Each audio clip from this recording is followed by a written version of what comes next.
सो hey guys, कैसे हो आप सभी लोग। Welcome back to my channel AG and I am मांगा। तो गाइस, आज मैं एक्सप्लेन करने जा रहा हूँ बुक ऑफ एस्पर का एपिसोड नंबर 782 को, जो कि काफी ज्यादा अमेजिंग होने वाला है। इसलिए पहले वीडियो को like, share, comment and hype जरूर से कर देना। बाकी जिन लोगों ने भी अभी तक इसका पिछला एपिसोड नहीं देखा है, तो मैंने उस एपिसोड का लिंक इस वीडियो के नीचे डिस्क्रिप्शन में दे दिया है। आप लोग जा करके उस एपिसोड को जरूर से देख लें, और जिन्होंने ऑलरेडी देख रखा है तो उनके लिए शुरू करते हैं हमारा आज का ये वाला एपिसोड। तो अब इस एपिसोड की स्टार्टिंग में हमें सेंगवन क्लैन के उन्हीं वेंडिबल्स को दिखाया जाता है। में से एक हंसते हुए यूलिन का चेहरा देख कहता है कि लगता है कि तुम्हारे और उन दुश्मनों के बीच में फाइट काफी ज्यादा घमासान चली होगी, नहीं कि अब तुम्हारी मदर भी तुम्हारे चेहरे को देख पहचान नहीं सकती कि आखिर वो कौन है। जिसमें यूलिन तो बस उन वेंडिबल की बात के ऊपर हाँ ही करता रह जाता है। लेकिन खैर कोई बात नहीं, ये तो बस छोटी मोटी चोटें हैं, इसलिए सीरियस होने की बिल्कुल भी जरूरत नहीं है। तुम कुछ दिन बस रेस्ट करोगे और ये अपने आप ही ठीक हो जाएंगी। उन वेंडिबल्स के सेकंड ब्रदर यूलिन से कहता है कि यूलिन हमारे सेंगवन क्लैन के नंबर 1 डिसाइपल होने के नाते आगे की सारी यंग जनरेशन के अंदर बेहद ही ज्यादा आउटस्टैंडिंग हो और स्ट्रेंथ और कल्टीवेशन दोनों में ही उनसे आगे हो। और इस बार तुम्हारे लिए फैमिली के पास में एक बेहद ही ज्यादा इम्पोर्टेंट और डेंजरस मिशन है, और अगर तुम इस मिशन को अच्छी तरीके से कंप्लीट कर देते हो फिर तो तुम हमारी इस फैमिली के सबसे ग्रेटेस्ट कंट्रीब्यूटर बनोगे। लेकिन अगर तुमसे इस दौरान जरा सी भी गलती हो गई तो शायद तुम्हारी ये छोटी सी जिंदगी भी जा सकती है। तो बताओ, क्या तुम सच में इस मिशन को करना चाहोगे? तो यूलिन में उन वेंडिबल से रेस्पेक्टफुली ग्रीट करते हुए कहता है, मैं यूलिन सेंगवन क्लैन से काफी सालों से कल्टीवेशन पाता रहा हूँ, इसलिए अब अगर इस मिशन को कंप्लीट करने के लिए मुझे आग और पानी पर भी चलना पड़ा तो मैं वो भी करूंगा। वेंडिबल भी यूलिन की ये बात सुन उसे कहते हैं कि बहुत अच्छे, वाकई में तुम्हारे अंदर काफी ज्यादा हिम्मत है। तो अब मैं तुम्हें मिशन के बारे में बता दूं तो तुम्हें इसके बारे में पता ही होगा कि फ्लाइंग क्लाउड मैनर कुछ दिनों से अल्केमिस्ट को रिक्रूट कर रहा है। तो हमें आशा है कि तुम अल्केमिस्ट का डिस्गाइज लेकर के प्रिंस के मैनर में घुस जाओगे और हमारे लिए उस जगह को अच्छे से छानबीन करके आओगे, ताकि दूसरी बार हम लोग और भी ज्यादा अच्छी तरीके से प्लान बना करके वहाँ पर घुसे, ना कोई ज्यादा कैजुअलिटी की अपनी फैमिली के ट्रेजर को वापस ले आए। तो यूलिन भी हैरान होते हुए वेंडिबल से पूछता है कि आखिर आप क्या चाहते हैं कि मैं अल्केमिस्ट के रूप में वहाँ पर जाऊँ? मगर वेंडिबल्स प्लीज माफ करना, मेरी अल्केमिस्ट स्किल तो बिल्कुल भी अच्छी नहीं है। इसमें वो दूसरे वेंडिबल भी कहने लगते हैं कि हाँ, हम समझते हैं, हमारे सेंगवन क्लैन में सिर्फ कुछ ही ऐसे लोग हैं जिनके के पास में सुपीरियर अल्केमिस्ट स्किल्स हैं, और इसी वजह से तो हम लोग यहाँ पर तुम्हें भेजना चाहते हैं, क्योंकि एक अल्केमिस्ट की रिक्वायरमेंट के लिए तुम्हारे पास में टेक्निक्स, स्किल्स, पावर्स और कल्टीवेशन होनी चाहिए, और सिर्फ इन्हीं चारों चीजों को कंबाइन करने के बाद में तुम एक अल्केमिस्ट की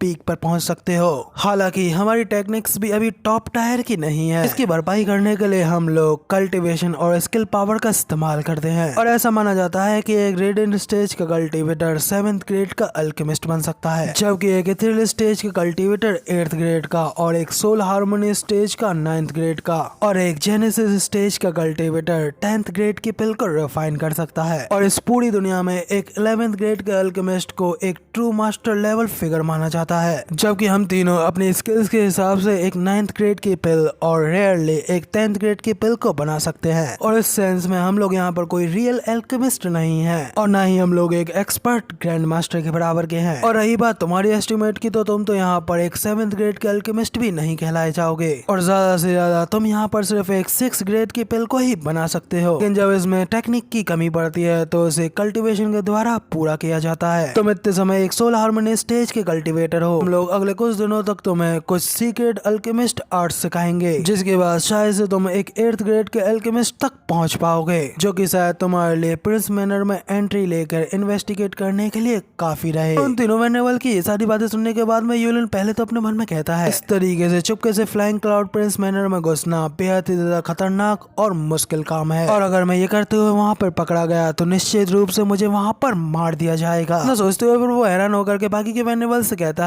कि बस सिर्फ कुछ दिनों के अंदर आप लोग मुझे एक 8th ग्रेड का अल्केमिस्ट बनाना चाहते हैं, लेकिन आखिर ये कैसे पॉसिबल हो सकता है? क्योंकि मुझे अल्केमी के बारे में तो बहुत ही कम नॉलेज है, मैं तो शायद कुछ कैजुअली पिल्स को ही रिफाइन कर सकता हूँ, मैंने आज तक कभी कॉम्प्लेक्स पिल्स को छूने तक की हिम्मत नहीं की। अरे हाँ, बिल्कुल सही, याद आया, ब्रदर गुबी तो एक अल्केमिस्ट है, क्या ना मेरी जगह पर इस मिशन के लिए उसे भेजा जाए। कहने के साथ ही यूलिन वहाँ पर अपने मन खुश होते हुए कहता है, हाँ, बेहतर रहेगा कि इस बार उस कमीने को ब्रेव बन करके इस डेंजरस मिशन पे भेजा जाए और खुद यहाँ पर आराम से बैठ करके उसके मरने का इंतजार किया जाए। वो दूसरे वेनेबल कहते हैं कि यूलिन हमने पहले इस सब के बारे में सोचा था, लेकिन फिर बाद में हमने डिसाइड किया कि वो गूसर नेम वाला बंदा इस काम के लिए अच्छा नहीं रहेगा। जैसा कि ओल्ड मैन ने कहा, एक रेड स्टेज का कल्टिवेटर ज्यादा से ज्यादा एक 7th ग्रेड का अल्केमिस्ट ही बन सकता है। लेवल पर सिर्फ और सिर्फ एक ग्रैंड मास्टर, एक सुपर जीनियस ही 8th ग्रेड का अल्केमिस्ट बन सकता है, क्योंकि इस चीज की लिमिट्स कल्टीवेशन के लेवल के ऊपर डिपेंड करती है। और वो बच्चा इतने समय सिर्फ और सिर्फ 5th लेयर की रेडियन स्टेज पर है, लेकिन एक ग्रैंड मास्टर की रैंक का नहीं है। वो केवल सिर्फ और सिर्फ एक 7th ग्रेड का ही अल्केमिस्ट होगा। ये लेवल बाकी के चारों लैंडों की स्मॉल कंट्रीज के लिए काफी ज्यादा अच्छा है, शॉर्ट स्टार एम्पायर के लिए ये बहुत ही ज्यादा कम है। और इसके साथ साथ वो एक आउटसाइडर है जिसके ऊपर हम लोग इतना ज्यादा ट्रस्ट नहीं कर सकते, बहुत ही ज्यादा क्रिटिकल है, जैसे कि हम सिर्फ और सिर्फ अपने ट्रस्टेड क्लैनमैन के हाथों में ही दे सकते हैं। ये बात सुन यूलिन तो गुस्से में अपने मन में कहता है कि अरे पागल लोगों, ये कहना चाहते हो कि तुम्हारे लिए एक आउटसाइडर के मरने से बेहतर एक क्लैनमैन का मरना है? धिक्कार है, तुम कमीने बूढ़े लोग खुद तो वहाँ जा नहीं रहे हो और मुझे उस दलदल में फंसा रहे हो। इतना सोचने के साथ ही फिर वहाँ पर यूलिन उन तीनों वेनेबल से कहता है, माफ करना तीनों वेनेबल्स, लेकिन मैं आप लोगों से कहना चाहता हूँ, आप लोग ब्रदर गू को लेकर के बहुत ही ज्यादा गलत सोच रहे हैं। और आप ही की तरह मैं भी आज के दिन से पहले उसके ऊपर पूरी तरीके से विश्वास नहीं करता था, लेकिन आज के दिन को देखा जाए तो खतरे के बावजूद भी वो मुझे वहाँ पर अकेला छोड़ करके नहीं गया और मुझे ढूंढने के लिए पूरी सिटी में घूमता रहा। मेरे ख्याल से हम लोग उसके ऊपर पूरी तरीके से विश्वास कर सकते हैं। अंकल, अब आप ही बताइए कि आखिर आपको इस बारे में क्या लगता है? इस वजह से सेंगन फिक्शन भी कहते हैं कि हाँ, मुझे भी बिल्कुल ऐसा ही लगता है। यहाँ पर पहले वेनेबल के साथ में ये चीज डिस्कस करना चाहता था, मतलब जबकि यूलिन ने इस चीज को मेंशन किया है, तो मैं आप लोगों को बता दूं कि आज के दिन यहाँ तक कि कोई फैन हम लोगों की नजरों के अंदर, हम लोगों के सर्विलेंस के अंदर नहीं था, लेकिन फिर भी उसने हमें यहाँ पर धोखा देने के बारे में नहीं सोचा और इस चीज से हम लोगों को उसकी लॉयल्टी क्लियरली पता चलती है। इसलिए मुझे लगता है कि अब उसे और उसके बेटे को हम लोगों की कैद में रखने की बिल्कुल भी जरूरत नहीं है। लोग अब उन लोगों को अपने सेंगन क्लैन के हिस्से की तरह देख सकते हैं और आज जो हम लोगों ने देखा उसे देख करके यही लगता है,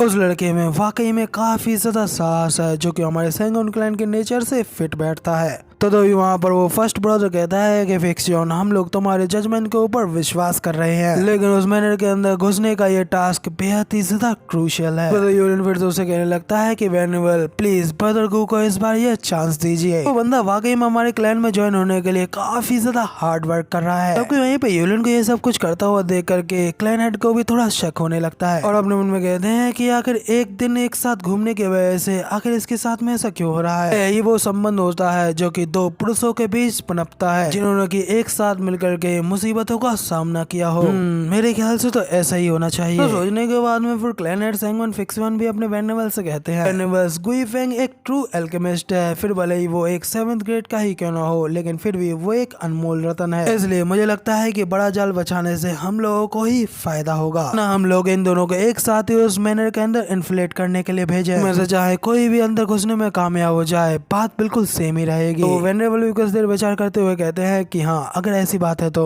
क्या हम लोगों को वाकई में उस आउटसाइडर को ये मौका देना चाहिए? तो यूलिन स्माइल करते हुए कहता है कि हाँ, हम लोगों को ब्रदर गू को एक चांस जरूर देना चाहिए। वेनेबल भी कहने लगते हैं कि ठीक है, मगर लेकिन इस सब चीज को एक आउटसाइडर के ऊपर छोड़ना ठीक नहीं है। भले ही वहाँ जा सकता है, लेकिन किसी को उसके ऊपर हमेशा नजर बनाए रखनी होगी, किसी भी तरीके से नाकामयाब होने वाली घटना ना घटे। कहने लगता है कि कोई प्रॉब्लम नहीं है, जब तक हम लोग ब्रदर गू को फैमिली की तरह ट्रीट करते हैं, तब हम लोग उसे अपने आप को प्रूव करने का एक चांस दे सकते हैं और मुझे विश्वास है सब कुछ बिल्कुल ठीक होगा। तो इस पे क्लैनेट कहने लगते हैं, हालांकि ये फैन को अपने लिए कुछ काम करवाने के लिए वहाँ भेजना और फिर उसके ऊपर नजर रखने के लिए किसी और को भेजना, इससे उस बच्चे का दिल यहाँ पर दहल भी सकता है। क्योंकि आज मैं कह सकता हूँ कि आज मैंने उस बच्चे का असली कैरेक्टर देखा है। तो भले ही वो काफी ज्यादा कठोर और गाली गलौज करने वाला लगता हो, लेकिन अंदर से उसका दिल बहुत ही ज्यादा चंचल है। वो वेनेबल से कहने लगते हैं कि फिक्सन, इन छोटी मोटी बातों के ऊपर एक महत्वाकांक्षी व्यक्ति को कोई फर्क नहीं पड़ता। तो यूलिन भी कहता है कि हाँ अंकल, ब्रदर गू को इस सबसे कोई फर्क नहीं पड़ेगा। तो क्लैनेट भी कहते हैं कि हाँ, शायद अपने साथ किसी अजनबी के होने के खिलाफ वो जरूर होगा, तो उसे काफी ज्यादा अलग थलग महसूस होगा। तो ना हम लोग वहाँ पर मेरी बेटी यानेर को भी भेज दें कि वहाँ पर उसका समर्थन करने के साथ में उसके ऊपर नजर भी बनाए रखेगी। तो साथ ही वो दोनों एक दूसरे के साथ में अच्छी तरीके से फैमिलियर भी हैं, तो उसे इससे कोई ज्यादा फर्क भी नहीं पड़ेगा। होने के बाद में तो भाई यूलिन की अंदर से आत्मा क्लेश पड़ती है। तो शौक के बारे चिल्लाते हुए कहता है कि क्या कजन, नहीं नहीं ऐसा बिल्कुल नहीं हो सकता। वहाँ पे बाकी के वेंडिवर्स तो क्लैनेट की बात के लिए एग्री करते हैं, कहते हैं कि हाँ शाइनर इस काम के लिए एकदम बेहतर चॉइस होगी। वाकई में तुम काफी ज्यादा थॉटफुल हो, इसलिए हम लोग तुम्हारे प्लान के ऊपर ही चलेंगे। बाकी के वेंडिवर्स भी कहते हैं कि हाँ हम लोग भी इस बात से पूरी तरीके से सहमत हैं। जबकि वहीं पे यूलन तो कांपते हुए अपने मन में सोचता है, मैंने आज ये क्या गड़बड़ कर डाल दी करके, तो मैंने अपनी कजन को खुद उस कमीने के हाथों में सौंप दिया। अगर मुझे इस बारे में पहले ही पता होता कि ये चीजें बदल करके इस तरीके से हो जाएंगी, मैं कभी भी यहाँ पर उस कमीने को रिकमेंड नहीं करता। सच में भगवान, आखिर मैं इतना ज्यादा अनलकी क्यों हूँ। ना सोचते हुए यूलन वहाँ पर अपने गालों पर थप्पड़ मारने लगता है। देखेगा तो क्लैनेट भी हैरान होते हुए यूलन से पूछते हैं कि यूलन आखिर तुम्हारे साथ में क्या दिक्कत हो रही है। तो यूलन अपनी रोती सी शक्ल लेकर के कहने लगता है कि कुछ भी नहीं, वो तो बस मेरे दाढ़ में दर्द हो रहा है। जिसके साथ यहाँ पर हम लोगों को अगले दिन का सीन दिखाया जाता है कि उन लोगों ने ज़ूफन के पास में जाकर के उस सबमिशन के बारे में बता दिया होता है। ज़ूफन भी हैरान होने का नाटक करते हुए कहता है कि क्या आप लोग चाहते हैं कि मैं फ्लाइंग क्लाउड मैनर की अल्केमिस्ट स्क्रीनिंग में शामिल हूँ और आप लोगों के लिए चुपके से अंदर घुस जाऊं। कहने के साथ ही ज़ूफन वहाँ पे अपने मन में सोचने लगता है, मैं तो बहुत पहले से ही खुद फ्लाइंग क्लाउड मैनर में घुस करके उनसे इन्वेस्टिगेट करने के बारे में सोच रहा था। वहीं पे ज़ूफन की बात सुन क्लैनेट कहते हैं कि हाँ तुमने बिल्कुल सही कहा। जबकि ज़ूफन वहाँ पे आगे अपने मन में कहता है कि अगर मैं सेंगवन क्लैन और फ्लाइंग क्लाउड प्रिंस मैनर के गार्ड्सों के बीच में घुसपैठ करने के बाद मैं लड़ाई का इंतजार करता हूँ, सब चीजों में मेरे लिए बहुत ही ज्यादा कम समय रह जाएगा और अगर उसमें भी कुछ अजीब घटा तो उसके लिए तो मैंने समय को काउंट ही नहीं किया। लेकिन अब जबकि सेंगवन क्लैन खुद मेरे ऊपर बिना कोई शक किए या फिर कोई प्रतिबंध लगाए मुझे वहाँ पर फ्लाइंग क्लाउड मैनर में जाकर के स्काउट करने का मौका दे रही है, तो फिर इससे बेहतर तो मेरे लिए कुछ भी नहीं हो सकता।